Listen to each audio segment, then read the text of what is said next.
How to add driver's license to Apple Wallet best method. In this video, I'm going to be quickly teaching you on how you can add a driver's license to your Apple Wallet in the easiest way. So to do this, what you're going to be doing is you're going to basically first go over to the Pass store and you're going to make sure to download the Pass to You wallet. Now, you're going to go over to your Pass store and right here, you're going to search for driver's license.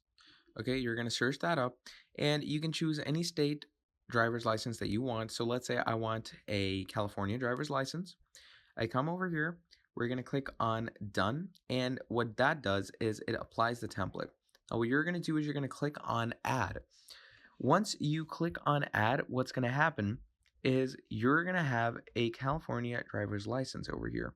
And now what you can do is you can go over to your wallet and look at that.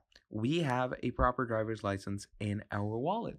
So that is how you can add driver's license in your wallet in the easiest and most simplest way. Thank you for watching till the end, and I'll see all of you next time. Have a great day. Goodbye.